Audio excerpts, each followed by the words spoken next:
Bonjour Stéphane. Bonjour. Alors, une question.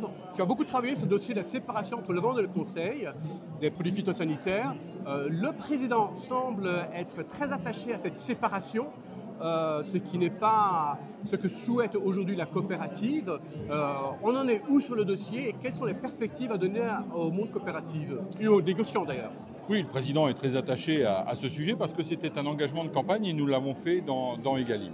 Ensuite, nous avons porté cette séparation de la vente et du conseil et à la suite de ma mission sur les coopératives et après avoir interrogé les coopératives qui s'étaient lancées soit dans la vente, soit dans le conseil, qui avaient fait le choix pour répondre aux objectifs de la loi, m'ont avoué que le dispositif ne fonctionnait pas véritablement bien, qu'il n'était pas tout à fait opérationnel. Et dans une mission flash que nous avons réalisée avec mon collègue socialiste Dominique Potier, nous avons réinterrogé l'ensemble de la filière pour voir avec eux comment nous pouvions améliorer le dispositif, non pas séparer la vente et non pas séparer l'interdiction de la vente et du conseil, non pas interdire et supprimer la séparation de la vente et du conseil, je vais y arriver, mais tout simplement remettre de la sécurisation juridique à la fois pour le producteur, mais aussi pour celui qui aujourd'hui fait le conseil ou celui qui vend les produits.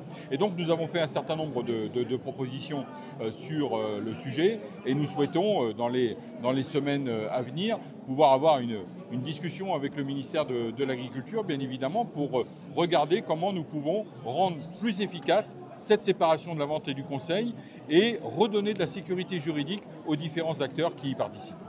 Autre sujet, Ecophyto, sur lequel tu as aussi beaucoup travaillé. Aujourd'hui, on a acté une modification des indicateurs, le nodule n'étant pas celui le plus pertinent. On a toujours gardé l'objectif de réduire de 50% de manière quantitative.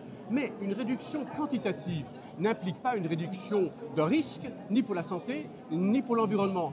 Est-ce que ce ne serait pas plus souhaitable, à ce moment-là, d'aussi revoir les objectifs pour mettre plutôt la réduction des risques en valeur plutôt qu'une réduction quantitative?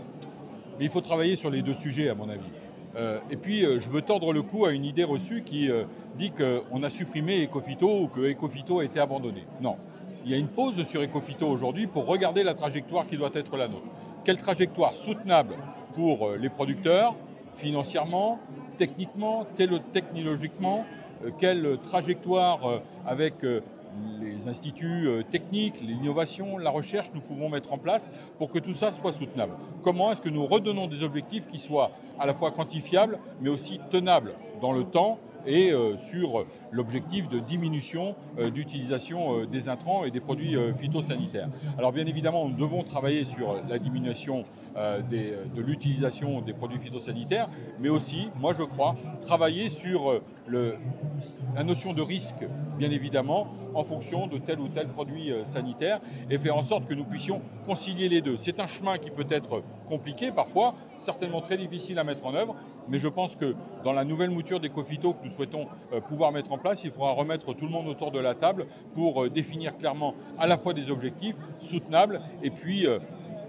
produit par produit, substance par substance, définir un certain nombre de priorités. Très bien, merci beaucoup.